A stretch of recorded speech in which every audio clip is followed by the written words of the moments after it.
Hello student, कैसे हो। तो स्टार्ट करते अपने पास में अपनी नेक्स्ट क्लास। जैसे पिछली क्लास में हमने सेल के बारे में पढ़ा था, सेल का इंटरनल रेजिस्टेंस क्या है, सेल का ईएमएफ क्या है, टर्मिनल पोटेंशियल डिफरेंस, ये पढ़ लिया। तो आज हमारे पास में स्टार्ट करें ग्रुपिंग ऑफ सेल, यानी कि हम कॉम्बिनेशंस ऑफ सेल बोल सकते हैं यहाँ पर।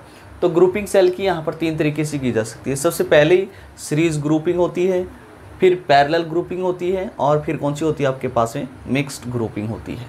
ठीक है ना। तो इन ग्रुपिंग को आज समझते हैं। तो सबसे पहले जैसे सीरीज है, पैरेलल है, और कौन सा है, मिक्स्ड ग्रुपिंग। इनको एक एक करके अच्छी तरीके से समझते हैं प्यारे बच्चों। तो सबसे पहले हम स्टार्ट करते हैं यहाँ पर, वो है सीरीज ग्रुपिंग। देखिए, अब हम सेल के बारे में पढ़ चुके, पहले बता देते हैं। हमने ये पढ़ लिया है कि हमारे पास में एक सेल था और एक सेल का इंटरनल रेजिस्टेंस होता है। ये सेल का हायर पोटेंशियल टर्मिनल होता है, ये लोअर होता है, और इसका इंटरनल रेजिस्टेंस कितना है, R है। ये हम स्टडी कर चुके हैं प्यारे बच्चों पहले। तो हम ये भी पढ़ चुके हैं, अगर आपका सेल डिस्चार्ज हो रहा है, मतलब पॉजिटिव टर्मिनल से करंट बाहर आ रहा है, तो ये डिस्चार्ज हो रहा है। डिस्चार्ज हो रहा है तो हमने यहाँ पर एक इक्वेशन को पढ़ा था, V = E - IR। V = E - IR, मतलब इस केस में जो EMF ऑफ द सेल होता है वो क्या होता है, पोटेंशियल डिफरेंस से ज़्यादा होता है। फिर उसके बाद हमने ये भी पढ़ा था, अगर आपका सेल खुद चार्ज अगर हो रहा है, इंटरनल रेजिस्टेंस R है और इसकी EMF E है, तो अगर चार्ज हो रहा है आपका सेल, इस केस में चार्ज हो रहा है, तो पोटेंशियल डिफरेंस जो होगा वो होगा हमारे पास में E + IR। मीन्स इस केस में हमारे पास में पोटेंशियल डिफरेंस ज़्यादा होता है EMF से। क्लियर प्यारे बच्चों। तो इस तरीके की बातें हम ये स्टडी कर चुके हैं पहले, कि चार्जिंग में क्या इक्वेशन आएगी, डिस्चार्जिंग में क्या इक्वेशन आपको यूज करनी है। तो यहाँ पर हम स्टार्ट करते हैं सीरीज ग्रुपिंग। सबसे पहले प्यारे बच्चों हमारे पास में आती है, वो आती है सीरीज ग्रुपिंग। सीरीज ग्रुपिंग, तो सीरीज ग्रुपिंग में क्या करते हैं कि हम डिफरेंट सेल को भी कनेक्ट करेंगे। फिलहाल हम ऐसे सेल्स को सीरीज में कनेक्ट कर रहे हैं जिनका सबका ईएमएफ और इंटरनल रेजिस्टेंस क्या है, सेम है प्यारे बच्चों। ठीक है। तो मान लेते हैं हमारे पास में n cells of EMF E and internal resistance r connected in series। जैसे मेरे पास में एक सेल ये था और इसका इंटरनल रेजिस्टेंस, अगला सेल ये है, इसका इंटरनल रेजिस्टेंस ये, एक सेल ये है और इसका इंटरनल रेजिस्टेंस ये। इस तरीके से मेरे पास में ये आगे जाके nth सेल हो गया हमारे पास में। ये कौन सा सेल हो गया हमारे पास में, nth सेल। मतलब हमारे पास में n सेल्स को सीरीज में कनेक्ट किया गया है और सभी सेल्स की जो EMF है वो E है, सबकी EMF सेम है, सबका इंटरनल रेजिस्टेंस भी सेम है, r मान लेता हूँ। इनको सबको सीरीज में कनेक्ट किया गया है एक external register of resistance R से। इस तरीके से कनेक्ट किया गया है। क्लियर है प्यारे बच्चों। तो आपको इन सेल्स की वजह से इस सर्किट के अंदर फ्लो होने वाले इलेक्ट्रिक करंट की वैल्यू फाइंड आउट करनी है, इलेक्ट्रिक करंट I की वैल्यू कैलकुलेट करनी है। तो I की वैल्यू हम कैलकुलेट कर लेंगे। सबसे पहला हमारा जो काम रहेगा वो रहेगा कि इन सभी सेल्स का इक्विवेलेंट सेल हमें निकालना पड़ेगा। मतलब एक ऐसा सेल हमें चाहिए जिसकी EMF इन सब के EMF के बराबर हो और इंटरनल रेजिस्टेंस इन सब के इक्विवेलेंट के बराबर हो। तो सबको पता है कि यहाँ पर जो सीरीज में जुड़ा हुआ है, तो पोटेंशियल डिफरेंस अगर निकालना जाए टोटल तो वो ऐड हो जाएगा, क्योंकि सेम पोलैरिटी, यानी कि कोई भी सेल ऐसा नहीं कनेक्ट है जिसकी पोलैरिटी रिवर्स कर दी गई हो। सबकी पोलैरिटी देखिए सेम है। अगर देखा जाए तो पॉजिटिव टर्मिनल सबका लेफ्ट हैंड साइड में है कनेक्ट। ठीक है। तो सीरीज में, तो यहाँ पर इस सर्किट के अंदर net EMF of the cell देखा जाए, नेट EMF, तो हो जाएगा n टाइम्स E, क्योंकि E + E + E + E n बार जोड़ोगे तो NE हो जाएगा। और यहाँ पर हम नेट इंटरनल रेजिस्टेंस निकालें, R इक्विवेलेंट उसको बोल दो आप, तो हमारे पास में ये और ये सभी रजिस्टर्स जो हैं वो सीरीज में हैं। तो सीरीज में है तो किस तरीके से कैलकुलेट करोगे, R1 + R2 + up to sworn कितने बार, n टाइम्स। तो ये हो जाएगा हमारे पास में, सम करोगे तो NR। तो आप इस सभी सेल्स की जगह पर एक ही सेल को कनेक्ट कर सकते हो इस तरीके से, जिसका इंटरनल रेजिस्टेंस NR है और नेट EMF NE है, और इसके साथ में कोई एक्सटर्नल रजिस्टर जुड़ा हुआ है जिसका रेजिस्टेंस R है। तो हमने इसका इक्विवेलेंट सेल्स निकाल लिया, मतलब अब यहाँ पर फ्लो होने वाले इलेक्ट्रिक करंट की वैल्यू आप बड़े आसानी से कैलकुलेट कर सकते हो। I इज इक्वल टू हमारे पास में क्या लिखोगे, net EMF by net resistance, ठीक है ना। तो इस तरीके से I की वैल्यू हमारे पास में नेट EMF कितनी है प्यारे बच्चों, NE है, बाई नेट रेजिस्टेंस कितना हो जाएगा।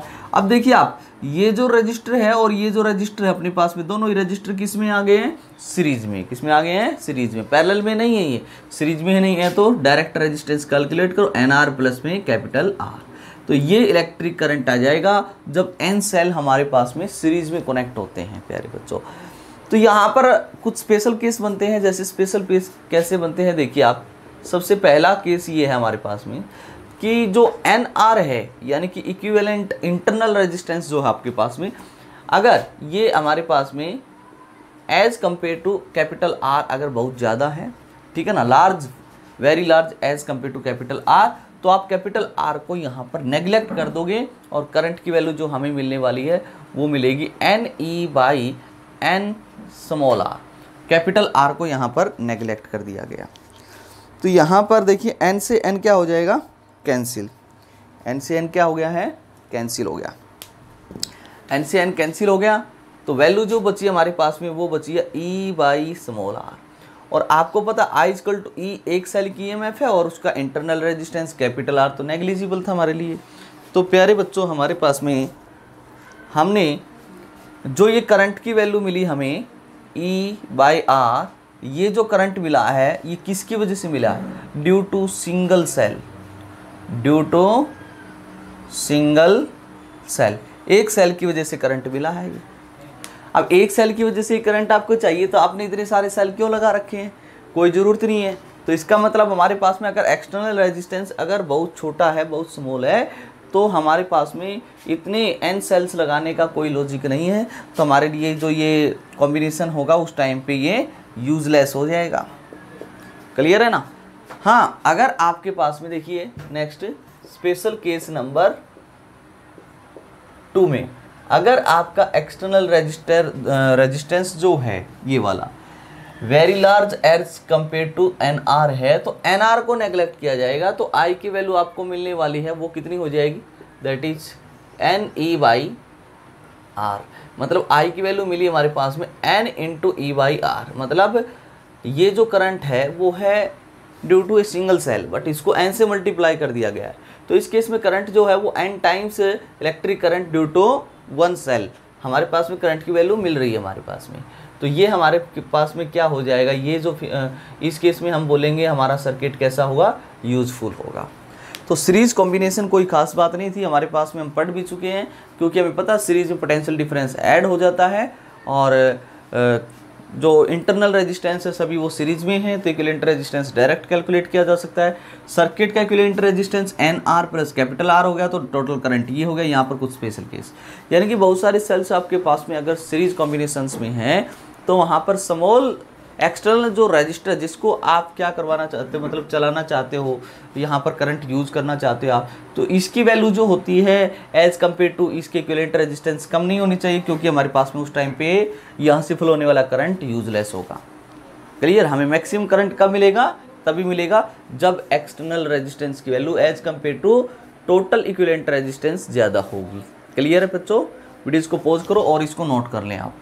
नेक्स्ट हमारे पास में देखिए, ये तो हमारे पास में ऐसा था कि हमारे पास में सभी सेल्स की EMF सेम है, इंटरनल रेजिस्टेंस सेम है। अब ऐसा भी हो सकता था कि हमारे पास में कि दो डिफरेंट सेल को कनेक्ट किया जाए, अलग अलग सेल को कनेक्ट किया जाए। अब अलग अलग सेल को कनेक्ट किया जाएगा मतलब सबकी EMF अलग अलग हो सकती है, इंटरनल रेजिस्टेंस अलग अलग हो सकता है। तो उस टाइम पे कैसे करंट की वैल्यू निकालें, कैसे जैसे इक्विवेलेंट EMF यहाँ पर मैंने NE बता दी, इक्विवेलेंट रेजिस्टेंस NR बता दिया, तो उस टाइम पे क्या बताएंगे हम, तो वो देखिए आप, ठीक है ना। तब तक वीडियो को पॉज करके इसको नोट जरूर कर लें प्यारे बच्चों। सीरीज ग्रुपिंग हम पढ़ रहे हैं, पैरेलल ग्रुपिंग पढ़ेंगे, मिक्स्ड ग्रुपिंग पढ़ेंगे और इसके ऊपर बेस्ड प्रॉब्लम्स देखेंगे आज।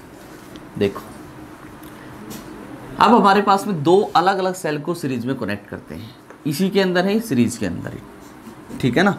ये देखो बच्चों, मैं आपसे कहता हूं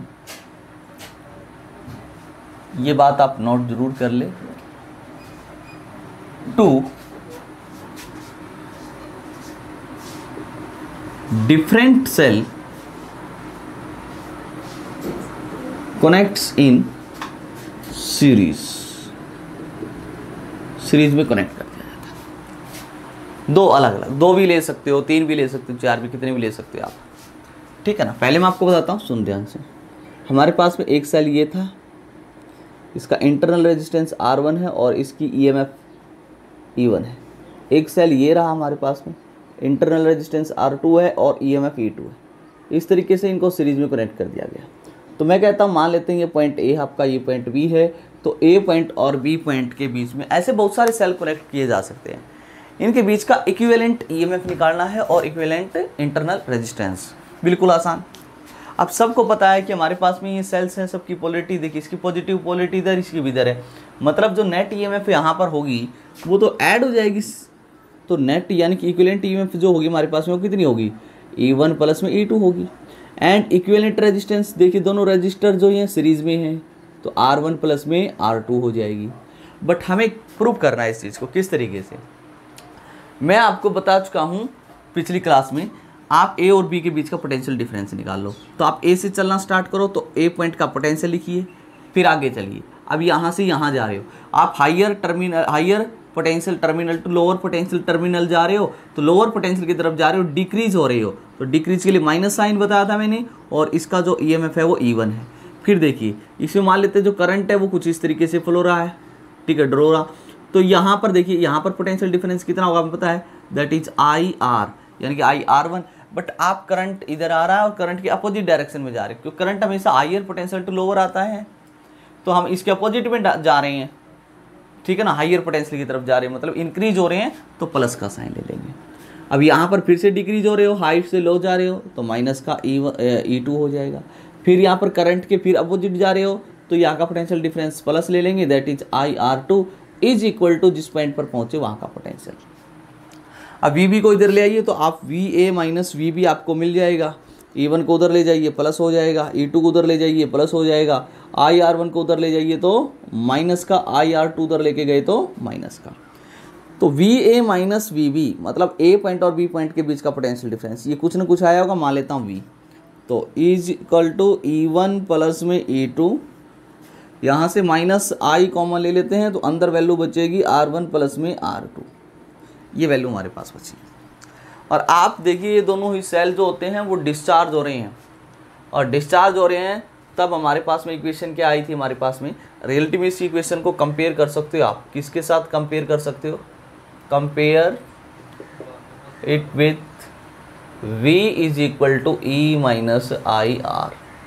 इसको कंपेयर करोगे तो V is equal to E minus IR, मतलब ये कुछ और नहीं है हमारे पास में, this is the equivalent EMF, जो किसके बराबर आई है, E1 प्लस में E2 आई है, E1 प्लस में E2 आई है। और ये कुछ और नहीं आपके पास में R इक्विवेलेंट है, दैट इज R1 प्लस में R2। ये मैं आपको पहले ही बता चुका था, क्लियर है ना। तो इस तरीके से हम प्रॉब्लम्स आ जाएं अलग अलग सेल्स की तो भी सोल्व कर सकते हैं, इसमें कोई खास बात नहीं है, ठीक है। हाँ, इससे ज़्यादातर जो प्रॉब्लम होती है सेल्स की, बहुत सारे सेल्स कनेक्ट हो तो किर्चॉफ्स लॉ से उसको सोल्व किया जाता है। फिर भी हमारे पास में इसको स्टडी करना हमारा काम है। आगे वीडियोज़ को पॉज करके एक बार इसको नोट जरूर कर ले प्यारे बच्चों। कई बार ऐसे क्वेश्चन आपको देखने को बहुत मिलेंगे, देखिए किस तरीके के मैं आपको बताता हूँ। ऐसा भी हो सकता है, उससे पहले मैं एक छोटा सा प्रॉब्लम आपको बताता हूँ, सुनो। मान लेते हैं मेरे पास में एक सेल है ये, और इसका पोटेंशियल डिफरेंस मान लो 8 वोल्ट है, और इस सेल का जो इंटरनल रेजिस्टेंस है वो 1 ओहम मान लेता हूँ, और एक सेल और है हमारे पास में, ये 4 वोल्ट है, और इसका इंटरनल रेजिस्टेंस 0.5 ओहम मान लेते हैं, और इसको एक एक्सटर्नल रजिस्टर से कनेक्ट किया गया है, एक एक्सटर्नल रजिस्टर से कनेक्ट किया गया है, उसका रेजिस्टेंस मैं मान लेता हूँ 4.5 ओहम। तो इस सर्किट में फ्लो होने वाले इलेक्ट्रिक करंट I की वैल्यू हमें फाइंड आउट करनी है। तो आप देखिए यहाँ पर जो ये 2 सेल लगे हुए हैं, पहली बात तो सब दोनों की पोलैरिटी डिफरेंट, अलग अलग डायरेक्शन में है, क्योंकि इसके नेगेटिव को इसको नेगेटिव से जोड़ा गया है, मतलब इसकी पॉजिटिव पोलैरिटी लेफ्ट साइड में, इसकी इधर राइट साइड में। तो इसका अगर इक्विवेलेंट ईएमएफ हम निकालें तो यहाँ पर इक्विवेलेंट निकालेंगे तो अब ऐड तो होगी 8, बट ये माइनस साइन के साथ ऐड करोगे आप, अपोजिट डायरेक्शन होगी ना, तो 8 - 4 हो जाएगा। किरचॉफ्स लॉ यूज कर सकते हैं आप, इसमें कोई खास बात नहीं। तो यानी कि इन दोनों की जगह पे आप एक ही सेल्स कनेक्ट कर सकते हो, सही बात है, बट उसका जो पोटेंशियल ईएमएफ लेंगे वो 4 वोल्ट लेंगे, that is 8 - 4, that is 4 volt इस डायरेक्शन में लेंगे पॉजिटिव पोलैरिटी, क्योंकि इसकी ईएमएफ ज़्यादा थी, इसकी कम है। अब ये और ये रजिस्टर तो सीरीज में ही है, यहाँ पर कोई प्लस माइनस नहीं है, तो ये इक्विवेलेंट क्या होगा, इसका ऐड हो जाएगा, दैट इज 1.5 ओम। तो इस तरीके से मैंने इक्विवेलेंट सेल देख लिया, इसका कितना आया, ये आया, और एक्सटर्नल रजिस्टर 4.5। तो करंट की वैल्यू क्या हो जाएगी, that is net EMF by net resistance. अब ये रजिस्टर और ये रजिस्टर तो पैरेलल में है, तो इनको ऐड करोगे तो कितना आएगा 6। तो आई की वैल्यू हमारे पास में कितनी आ गई, हमारे पास 2/3 एम्पियर, 2/3 एम्पियर। तो इस तरीके की अगर बेसिक प्रॉब्लम हो तो हम सोल्व कर सकते हैं, उसमें कोई खास बात नहीं है। नेक्स्ट बढ़िए। हाँ, कई बार ऐसी भी प्रॉब्लम आती है हमारे पास में कि जैसे हमारे पास में n सेल थे और उनको सीरीज में कनेक्ट किया गया, सबकी ईएमएफ सेम है, इंटरनल रेजिस्टेंस भी सेम है, सबका इंटरनल रेजिस्टेंस भी सेम है और ईएमएफ भी सेम है। अब ये बोल रहे हैं कि n सेल्स को, n सेल में से कुछ सेल ऐसे थे जिनकी पोलैरिटी अलग थी, रिवर्स थी, तो उस टाइम पे नेट इक्विवेलेंट ईएमएफ क्या होगी वो कैलकुलेट हमें करना है। मतलब क्या है हमारे पास में, इफ पोलैरिटी ऑफ मान लो m cell are reversed out of total n cells. हमारे पास में टोटल कितने सेल थे, n सेल। अब n सेल में से कितने सेल में से, n सेल में से m सेल की पोलैरिटी चेंज कर दी जाती है, तो नेट ईएमएफ निकालना। अगर हमें पता है कि अगर n सेल सेम पोलैरिटी के साथ में ऐड हैं तो इक्विवेलेंट ईएमएफ जो निकालते थे वो आती थी NE हो जाए, ऐड हो जाए। अब उसमें से m सेल की पोलैरिटी रिवर्स कर दी जाती है, तो आप कहोगे m सेल की ईएमएफ घटा दो उसमें से।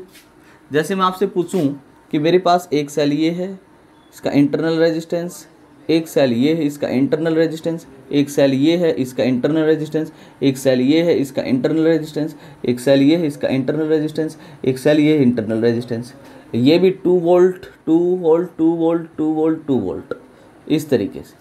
अब ए पॉइंट बी पॉइंट, इनके बीच का इक्विवेलेंट अगर निकाला जाए तो सेम पोलैरिटी के साथ ऐड जुड़ जाएंगे दो, ए 1 2 3 4 5 6, तो ये हो जाएगा 12 वोल्ट, बिल्कुल आसान। अब मैं कह रहा हूँ इनमें से 2 सेल ऐसे थे जिनकी पोलैरिटी रिवर्स है। जैसे मैं कहता हूँ देखिए, एक सेल ये हो गया हमारे पास में, दूसरा सेल ये हो गया, 3 4 5 6। इस आप देख रहे हो, आप इन सेल्स की जो पोलैरिटी है कुछ है और इनके रिवर्स कर दी गई है। तो यहाँ पर नेट ईएमएफ निकालेंगे, कैसे निकालेंगे? तो कई बच्चे ऐसे करते हैं कि हमारे पास में 6 का तो निकाल लिया था हमने, 12 वोल्ट आ गया था, इसमें से क्या कर दें, अब 2 रिवर्स कर दिए तो 2 का 2 2 जा 4 वो सब्ट्रैक्ट कर देते हैं तो 8 वोल्ट आ जाएगा। ये तो गलत है भाई अपने पास में, क्योंकि इसमें से जैसे अपने पास में 6 सेल में से 2 की पोलैरिटी आपने रिवर्स की है, तो जिसकी पोलैरिटी पहले वाली थी वही 6 सेल थोड़ी है हमारे पास, वो भी तो कम हो गए ना। मतलब देखिए, इन 4 सेल की पोलैरिटी कुछ है और इनकी रिवर्स है, तो इन 4 की पोलैरिटी की वजह से पोटेंशियल डिफरेंस कितना होगा, दैट इज 4 × 2, बट इनकी रिवर्स है तो इनकी सब्ट्रैक्ट हो जाएगी, कितनी है 2 वोल्ट × 2 सेल, यानी कि 8 - 4, यानी कि नेट पोटेंशियल डिफरेंस या ईएमएफ जो बोला जाएगा इनका वो होगा 4 वोल्ट। यानी कि मेरे पास में n सेल्स हैं, तो n सेल्स में से m सेल की पोलैरिटी चेंज कर दी, तो नेट इक्विवेलेंट ईएमएफ क्या आएगी, देखिए उसमें से n में से m की पोलैरिटी चेंज की है, तो n - m सेल की पोलैरिटी कि ईएमएफ ई लिखी जाएगी और जो एम सेल है जिसकी पोलैरिटी रिवर्स कर दी गई उसकी ईएमएफ यहाँ पर सब्ट्रैक्ट हो जाएगी, दैट इज एम सेल की ईएमएफ। ठीक है ना। तो ये आ जाएगा ई, यहाँ से आप चाहो तो कॉमन ले सकते हो, अंदर वैल्यू बचेगी n माइनस एम यानी कि n माइनस 2m इंटू ई। क्लियर है।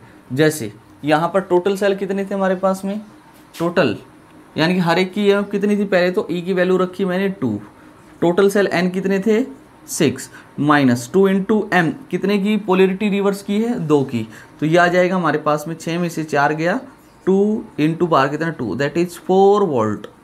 तो इस तरीके से हम इक्विवेलेंट ईएमएफ कैलकुलेट कर सकते हैं। ठीक है बच्चों, तो इसको नोट जरूर कर ले और ये फॉर्मूला आप नोट कर सकते हो। आइए इसके ऊपर बेस्ड एक प्रॉब्लम आपको मैं बताता हूँ, सुनो ध्यान से।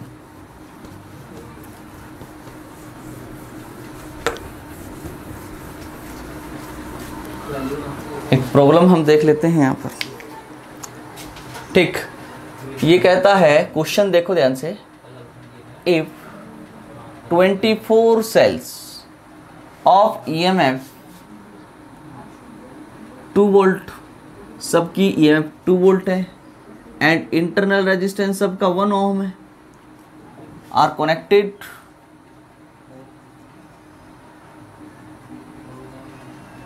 in series with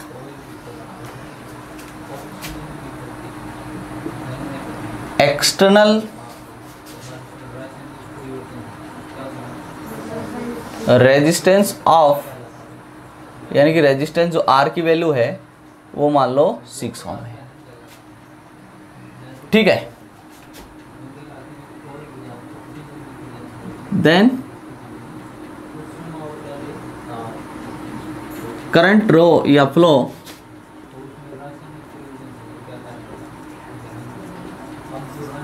through register R is I।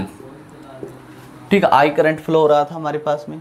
फिर हमने क्या किया, इफ पोलैरिटी ऑफ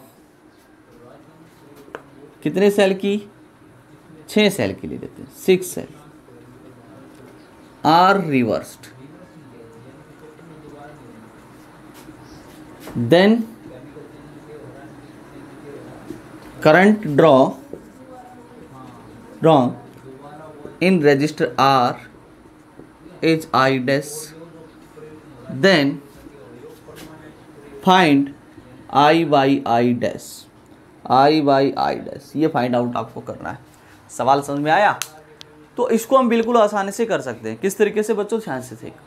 मेरे पास सबसे पहले 24 सेल्स थे, ईएमएफ 2 वोल्ट है और इंटरनल रेजिस्टेंस 1 ओम है, are connected in series, same polarity के साथ है। तो नेट ईएमएफ जो होगी हमारे पास में, नेट ईएमएफ या इक्विवेलेंट ईएमएफ वो हो जाएगी दैट इज n इंटू ई।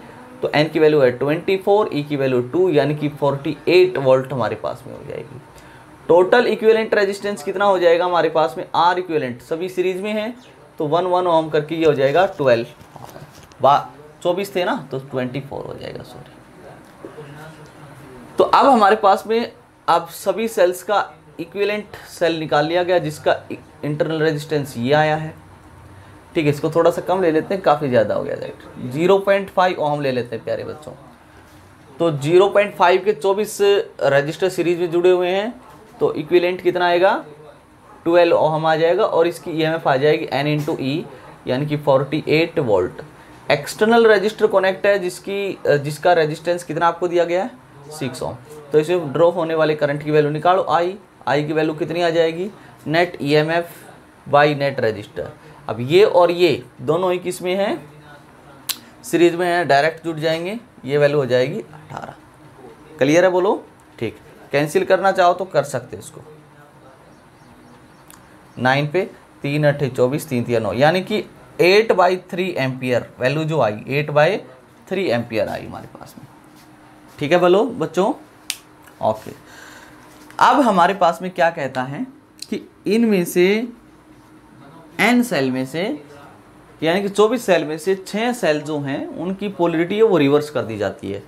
तो इक्विवेलेंट ईएमएफ कितनी आ जाएगी, हमें अभी बताया था आपको दैट इज n-2m इंटू ई, मतलब टोटल सेल कितने हैं 24, 2 इंटू एम 6 सेल की रिवर्स पोलैरिटी, ये 2 वोल्ट है सबकी, तो 24 में से 12 सब्ट्रैक्ट इंटू 2 यानी कि 12 इंटू 2 24 वोल्ट आ जाएगी प्यारे बच्चों। तो करंट आई डैश होगा उस टाइम पे कितना होगा, फिर से हम नेट ईएमएफ तो है 24 वोल्ट है, बाई रजिस्टर उस केस में भी ऐड होंगे तो ये 12 हो जाएगा और ये सेम रहेगा, 12 और 6 कितना हो जाएगा हमारे पास में 18, तो 4/3 एम्पियर करंट उस टाइम पे होगा। हमें फाइंड आउट करना था I बाई आई डैश, यानी कि I की वैल्यू आपके पास आई है 8/3 और ये वैल्यू आई 4/3, कैंसिल हो गया तो 2 पे कैंसिल हो जाएगा, तो आंसर आएगा आपका 2 प्यारे बच्चों, कितना आएगा 2। क्लियर है मेरी बात। तो इस तरीके की प्रॉब्लम आपको देखने को मिल सकती है, तो आप इसको सोल्व कर सकते हैं, इसमें कोई खास बात नहीं है। ठीक है, तो ये था प्यारे बच्चों हमारे पास में कौन सा combination, series combinations of cell, series combinations of cell. Videos को पॉज कर लें प्यारे बच्चों और इसको नोट जरूर कर लें, वीडियोस को पॉज कर लें प्यारे बच्चों और इसको नोट जरूर कर लें। ठीक है, नेक्स्ट अब हम बात करेंगे तो वो है पैरेलल कॉम्बिनेशन की। बच्चों आप कर रहे हैं नेक्स्ट जो आपका वो है दैट इज प्यारे बच्चों वो है पैरेलल कॉम्बिनेशन, पैरेलल कॉम्बिनेशन या ग्रुपिंग इसको आप बोल सकते हो, पैरेलल ग्रुपिंग अब हम करेंगे। पिछले क्लास में हमने सीरीज कॉम्बिनेशन आपको किया, सीरीज ग्रुपिंग हमने किया, पैरेलल ग्रुपिंग। अब हमारे पास में क्या है, यहाँ पर आपके पास में n सेल्स हैं मान लो, फिर से जैसे एक सेल ये है आपके पास जिसका इंटरनल रजिस्टर R है और EMF कितना है E है। अब एक सेल ये है जिसका इंटरनल रेजिस्टेंस कितना है R है और EMF E है। एक सेल ये भी है अपने पास में जिसका इंटरनल रेजिस्टेंस R है और EMF E है। अभी सभी सेल्स को, जैसे हमारे पास में बहुत सारे सेल्स, ये nth सेल है, ठीक है, तो मेरे पास में n सेल्स को पैरेलल में कनेक्ट किया गया है, n सेल है, सब की EMF E है और सबका इंटरनल रेजिस्टेंस। तो यहाँ पर n सेल्स को आपने किस में कनेक्ट किया गया है, पैरेलल में कनेक्ट किया है। अब इन सब के साथ में एक्सटर्नल यहाँ पर एक रजिस्टर को कनेक्ट कर देते हैं इस तरीके से, जिसका रेजिस्टेंस इक्विवेलेंट रेजिस्टेंस कितना मान लेता हूँ R। तो इस R रजिस्टर के थ्रू फ्लो होने वाला इलेक्ट्रिक करंट आपको फाइंड आउट करना है, तो वो किस तरीके से करेंगे जरा ध्यान से देखिए। हमें पता है कि जितने भी सेल्स पैरेलल में हैं, अगर आप इन सब का इक्विवेलेंट सेल लिखना चाहते हो, अपनाना चाहते हो, तो उसका EMF क्या रहेगा, सेम E ही रहेगा, क्योंकि पैरेलल में पोटेंशियल डिफरेंस हमेशा क्या रहता है, सेम। बट इन सब का इक्विवेलेंट इंटरनल रेजिस्टेंस निकालना चाहो तो ये सभी पैरेलल्स में हैं, तो 1/R equivalent is equal to 1/R1 plus 1/R2 plus 1/R3 plus up to so on, इस तरीके से कैलकुलेट करेंगे हम।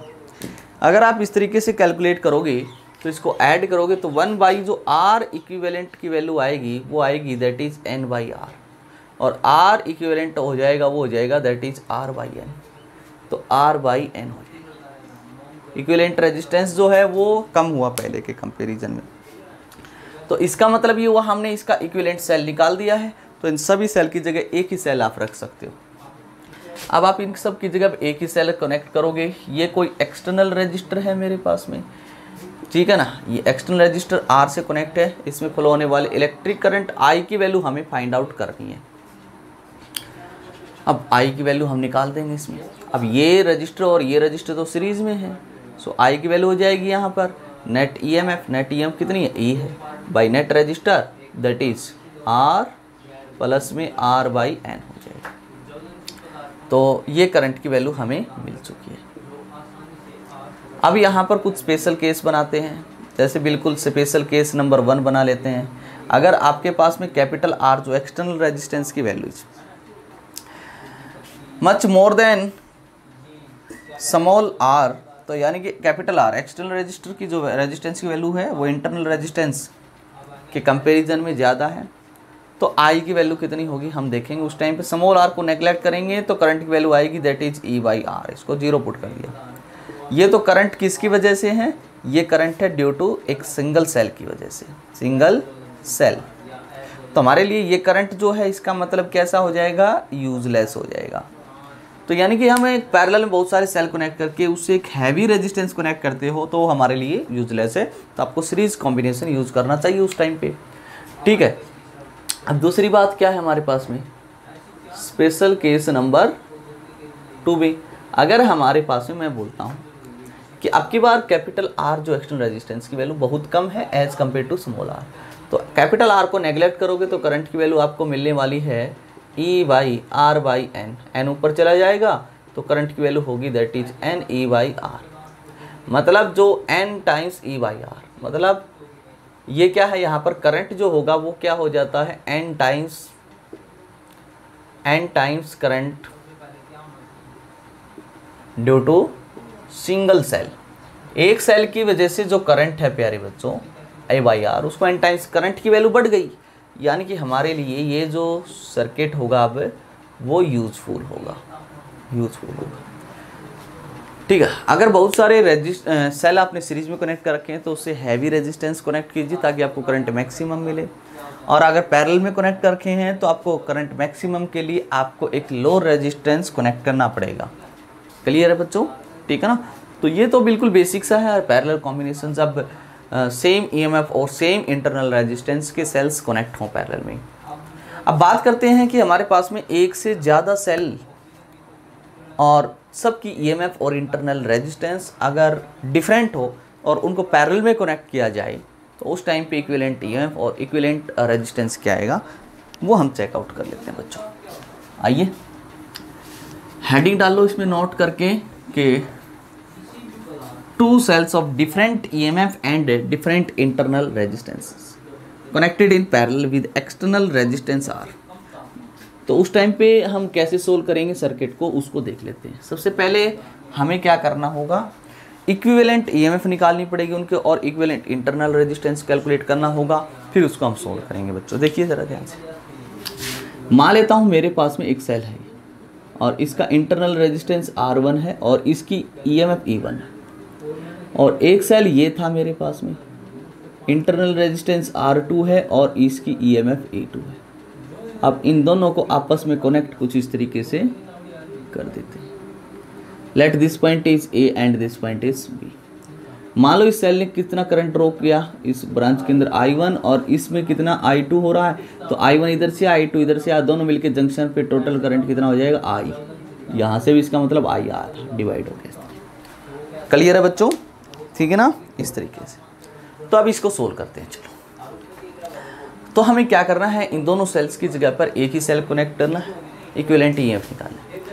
अब बात ये आती है कि ईएमएफ सेम नहीं होगी क्योंकि डिफरेंट ईएमएफ है और डिफरेंट इंटरनल रेजिस्टेंस। इनका इक्विवेलेंट इंटरनल रेजिस्टेंस तो निकाल सकते हैं क्योंकि दोनों रेजिस्टेंस पैरेलल में 1/R equivalent equal to 1/R1 plus में 1/R2। बट अब देख, मैं आपसे ये वाला ऊपर वाला रास्ता है एक A से B तक जाने का और एक नीचे वाला, क्योंकि मैं इस A पॉइंट और B पॉइंट के बीच का पोटेंशियल डिफरेंस लिखूंगा और उस पोटेंशियल डिफरेंस में आपको दो रास्ते चूज करने, एक बार ऊपर वाला एक नीचे वाला। क्यों मैं आपको बताता हूँ।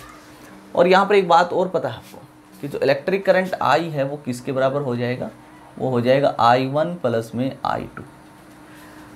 तो A और B के बीच का पोटेंशियल डिफरेंस लिखते हैं और एक रास्ता हम पहले चूज करते हैं ऊपर वाला। तो ऊपर से चलते हैं, यहाँ से चलना स्टार्ट करते हैं। पोटेंशियल ऑफ A ऊपर से चले तो यहाँ पर इधर जा रहे हो, हायर से लोअर पोटेंशियल जा रहे हो तो डिक्रीज हो रहे हो तो -E1।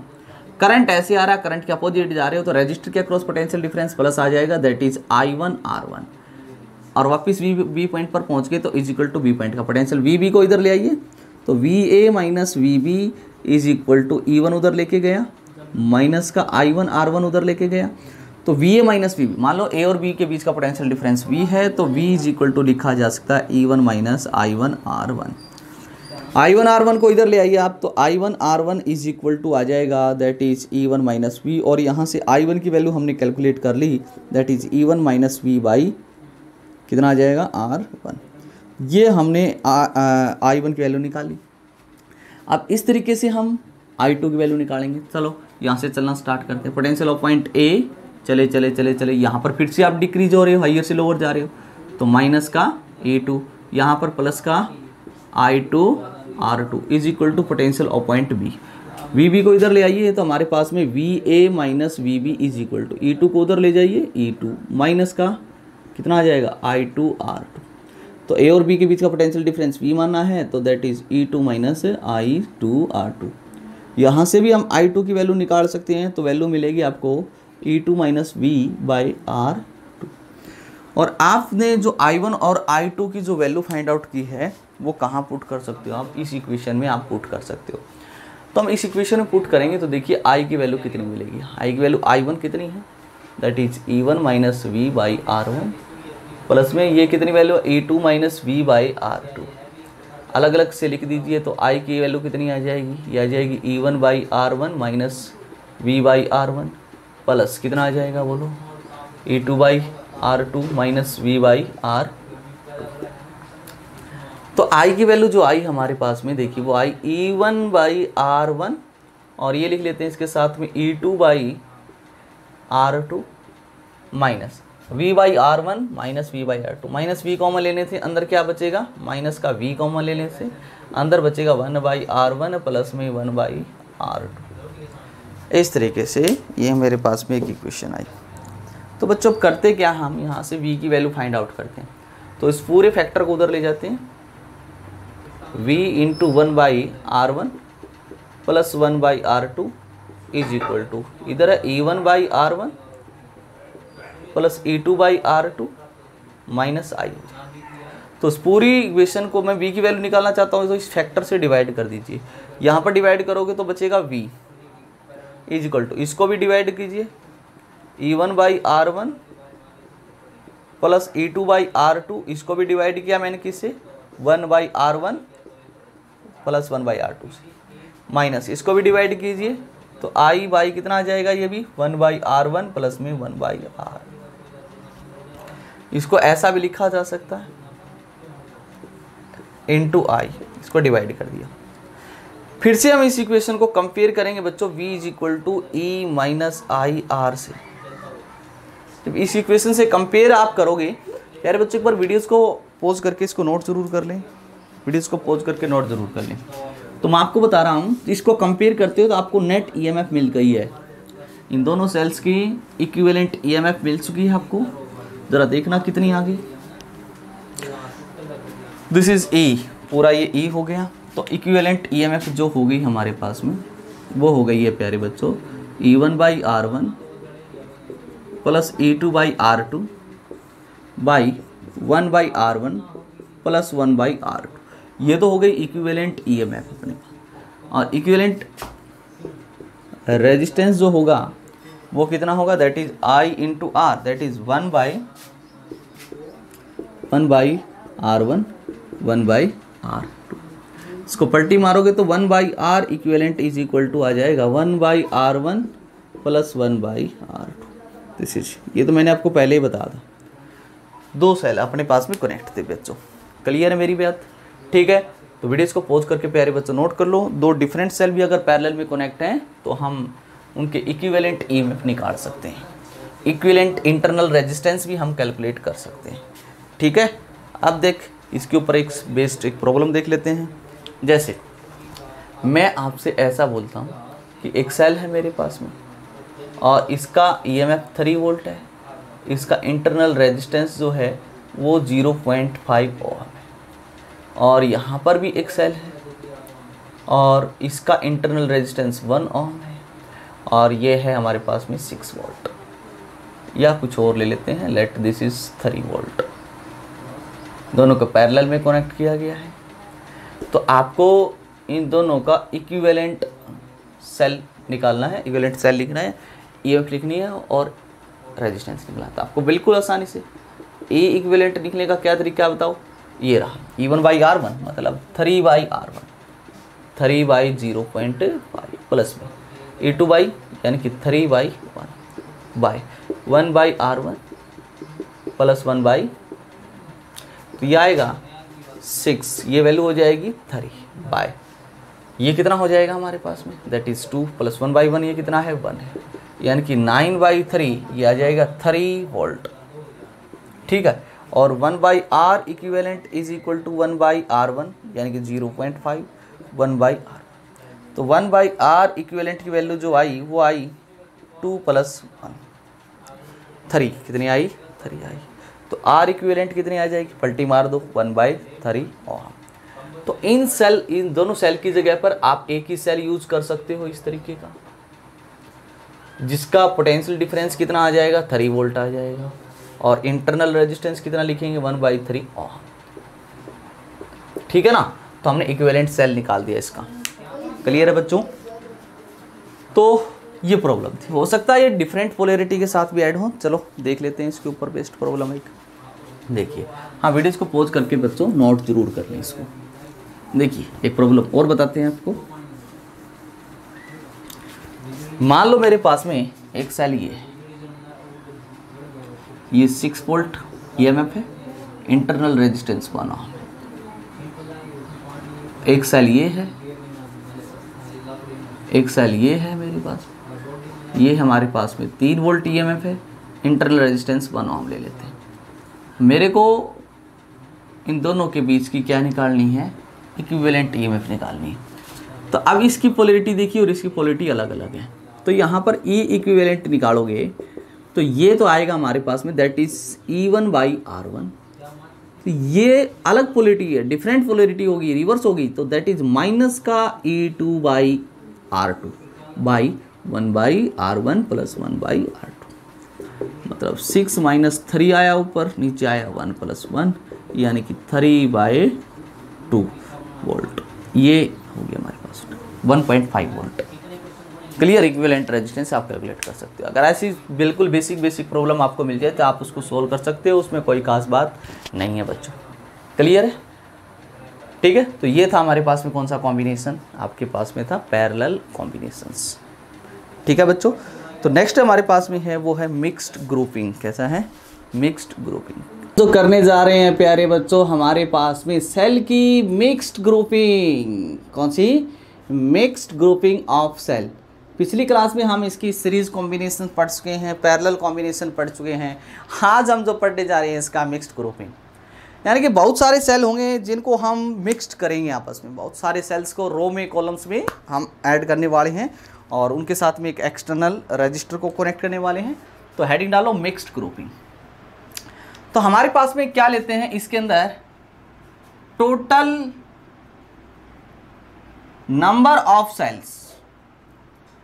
तो सबसे पहले जो टोटल नंबर ऑफ सेल लेंगे वो लेंगे m/n, मतलब m × n सेल लेंगे। वेहर यहाँ पर जो n है हमारे पास में, जो n है वो आप बोल सकते हो हमारे पास में कॉलम है, और जो m है वो हमारे पास में रोज है। किस तरीके से मैं आपको बताता हूँ, सुनो ध्यान से। मान लो मेरे पास में ये सेल है और सब की ईएमएफ E क्या मान लेता हूँ मैं? EMF of each cell. हर एक सेल की EMF E मान लेता हूँ और सब का हम इंटरनल रेजिस्टेंस जो होगा वो स्मॉल r मान लेते हैं। सब सेल्स का EMF E मान लेता हूँ, सब का इंटरनल रेजिस्टेंस स्मॉल r मान लेते हैं और उनको कुछ इस तरीके से रीअरेंज करते हैं। ज़रा देखिए आप ध्यान से। मेरे पास में एक सेल ये है और इस सेल का इंटरनल रेजिस्टेंस स्मॉल r है और EMF E है। इसके साथ में एक सेल और लगाया मैंने, इंटरनल रेजिस्टेंस इसका भी R है और EMF E है। हमारे पास में एक सेल और लगाया मैंने यहाँ पर जिसका इंटरनल रेजिस्टेंस R है और EMF है। आप टू सोन चलते चले जाओ और फाइनली जाके हमारे पास में एक सेल ये रहा, इंटरनल रेजिस्टेंस इसका स्मॉल r, EMF है। पहला सेल, दूसरा सेल, तीसरा सेल और अप टू सोन। इधर वाले को प्यारे बच्चों नोट जरूर कर लें।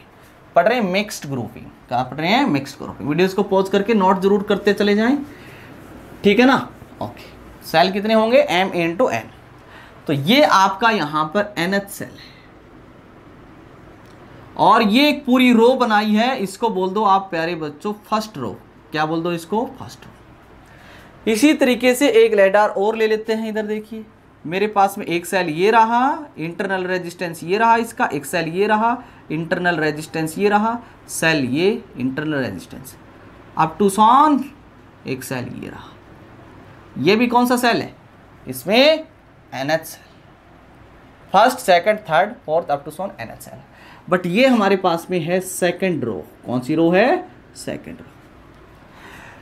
इसी तरीके से चलते गए, कितनी रोज ली हमने, M रो। तो लास्ट में फाइनल जो ये रो मिली, देखिए इंटरनल रेजिस्टेंस स्मॉल r, इस तरीके से।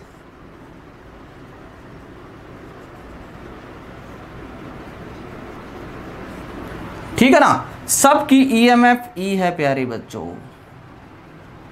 सबका इंटरनल रेजिस्टेंस R है बच्चों, इनका भी इंटरनल रेजिस्टेंस R है और इनकी भी EMF E है। तो मैं आपसे पूछूंगा ये कौन सी है, mth रो। कौन सी रो है, mth रो। अब अगर मैं आपसे बोल दूं ये कितने सेल है, n, ये भी कितने हैं, n, तो कितने सेल हो गए ये ऊपर वाले, n इंटू 2। अब एक रो ये है, दूसरी रो ये है, तीसरी रो, फोर्थ रो कौन सी, mth रो। और हर एक रो में कितने कॉलम्स हैं, ये कॉलम्स हैं, n कॉलम्स हैं हमारे पास में, n सेल्स। ये पहला सेल का कॉलम, ये दूसरा कॉलम, तीसरा कॉलम, nth कॉलम। क्लियर, ठीक। ये पहली रो, दूसरी रो, ये mth रो। तो टोटल नंबर ऑफ सेल्स कितने हैं, m into n, m into n। और इनको सबको कुछ इस तरीके से कनेक्ट कर दिया गया। ठीक, और इन सब के एक्सटर्नल, सब के साथ में एक्सटर्नल यहां पर एक रजिस्टर को कनेक्ट कर दिया मैंने, जिसका रेजिस्टेंस R है। तो इस रजिस्टर R के थ्रू फ्लो होने वाला करंट मेरे को कैलकुलेट करके देना है। ठीक है ना, सवाल ये कर देंगे। ये है रजिस्टर जिसका रेजिस्टेंस कितना है प्यारे बच्चों, R है। ठीक, क्लियर है ना। ये मिक्स्ड ग्रुपिंग है हमारे पास में, Mn सेल।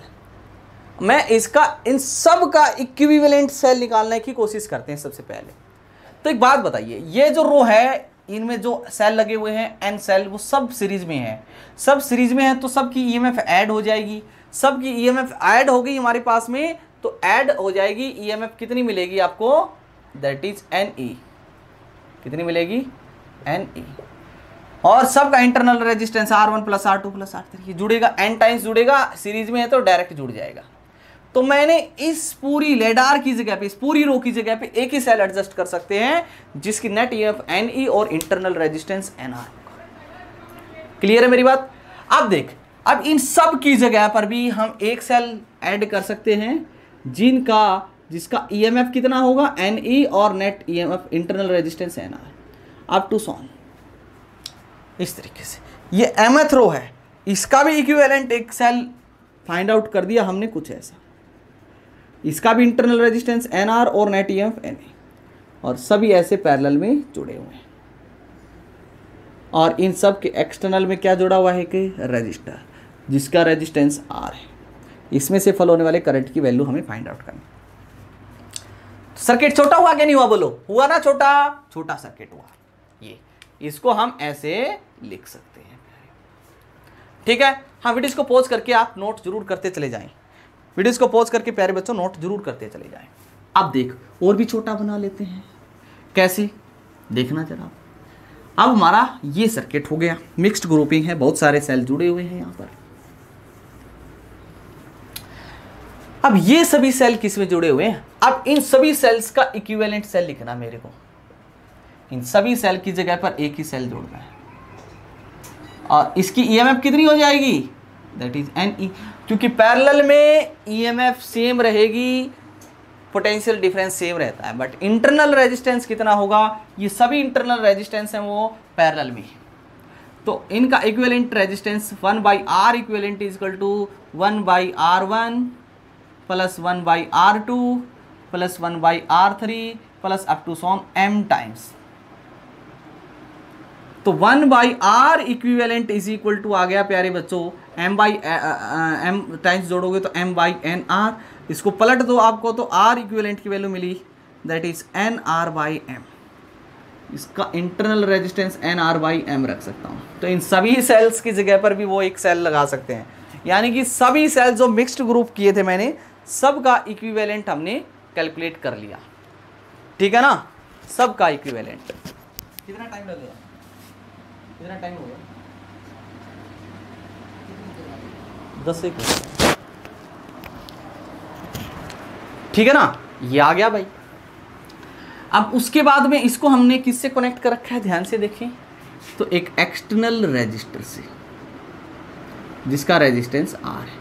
करंट की वैल्यू निकालनी है। अब तो मेरे लिए बिल्कुल आसान हो गया भाई, सर्किट को बिल्कुल छोटा बना लिया भाई, बिल्कुल छोटा। हाँ नोट जरूर करते चला, वहाँ से ये बना यहाँ से वो बना, ये नोट जरूर कर लेना, ठीक है ना।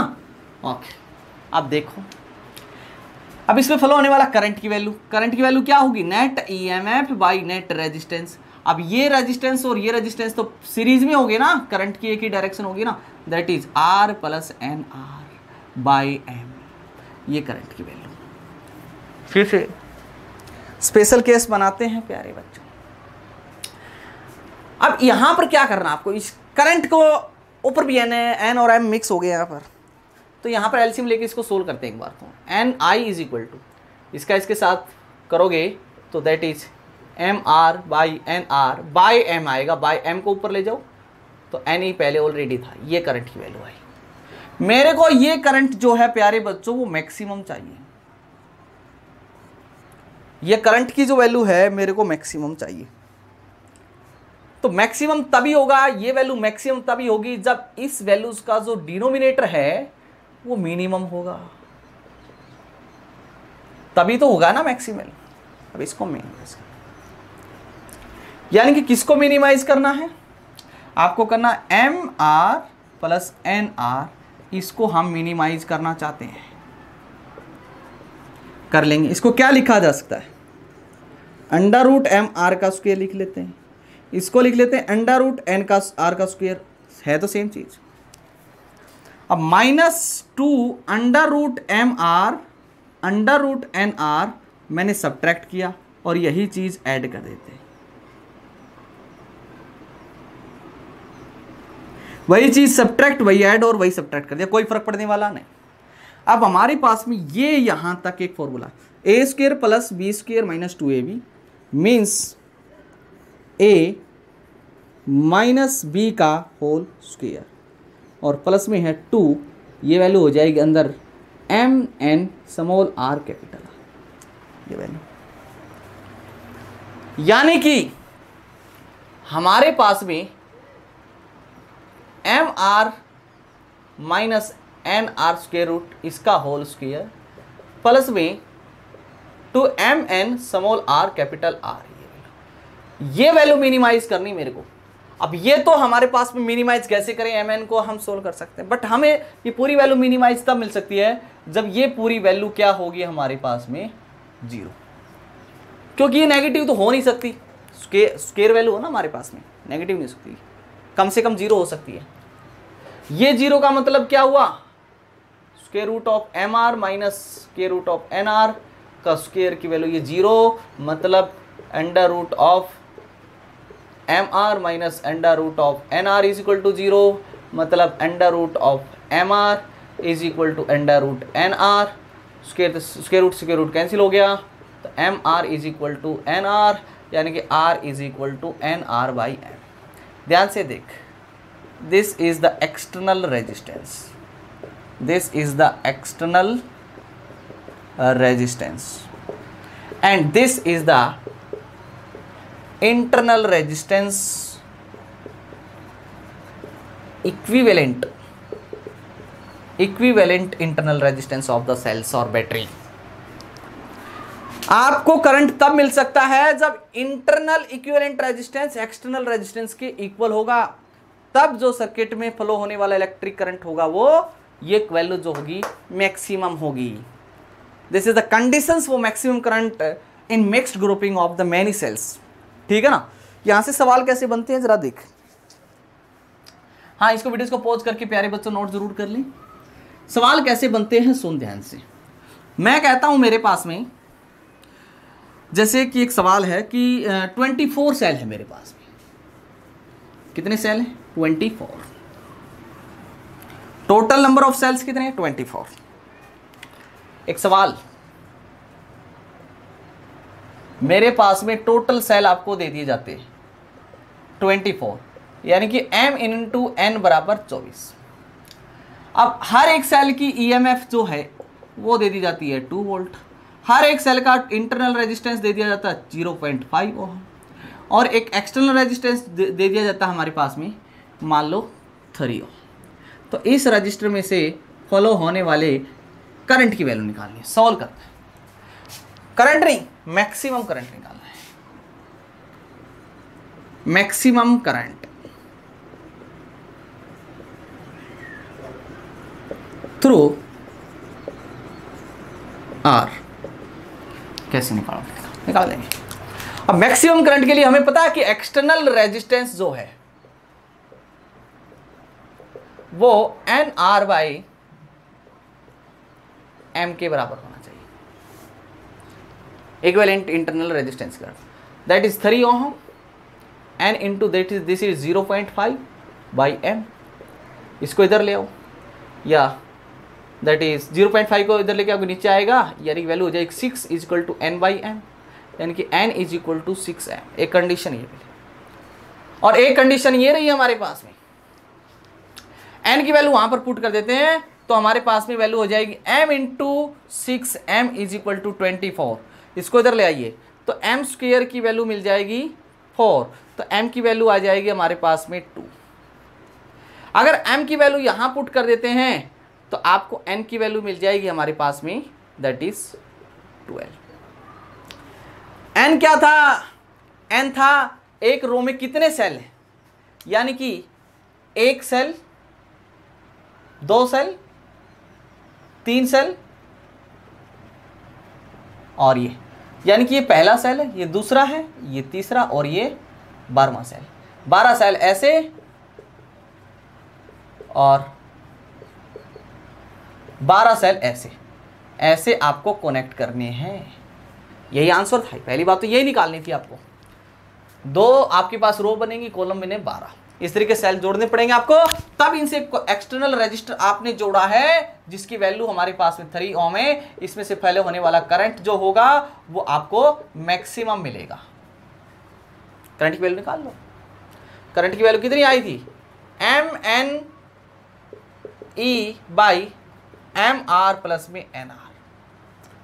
M इंटू एन की वैल्यू 24 है, E की वैल्यू 2 वोल्ट दे रखी है, M की वैल्यू आप निकाल चुके हो, कितनी आई? M की वैल्यू 2 आई है, 2 into R that is 6 plus में NR, N की वैल्यू आई है 12, 12 इंटू स्मॉल r है 0.5, तो ये 6, 48 बाई दिस, तो ये आया 4 एम्पियर।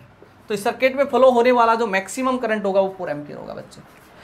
तो इस तरीके के प्यारे बच्चों सवाल सोल्व कर सकते हैं, बहुत सारे सोल्व कर सकते हैं, बट आपको इतना ही रखना और प्रैक्टिस करनी है। आपकी बुक्स में कोई प्रैक्टिस, बुक्स कोई भी ले लो, आप प्रैक्टिस करनी है। अगर कोई भी क्वेश्चन सोल्व नहीं हो रहा था आप कमेंट में मैसेज डाल सकते हो, आप उसके ऊपर वीडियोस जरूर बनाऊंगा, ठीक है ना। तो तब तक के लिए नेक्स्ट आएगा अपने पास बहुत ही इंटरेस्टिंग टॉपिक किरचॉफ्स लॉ। तो प्यारे बच्चों हमारे पास में थोड़ी सी लंबी वीडियो हो सकती है किरचॉफ्स लॉ, बहुत अच्छा टॉपिक है हमारे पास में। उसके बाद करंट इलेक्ट्रिसिटी का एंड हो जाएगा, क्योंकि उसके बाद सिर्फ पोटेंशियोमीटर बचेगा। तो तब तक के लिए नेक्स्ट वीडियो आने तक मेरी तरफ से आपको सबको ऑल द बेस्ट। पढ़ते रहिए, स्टडी करते रहिए। थैंक यू, धन्यवाद प्यारे बच्चों।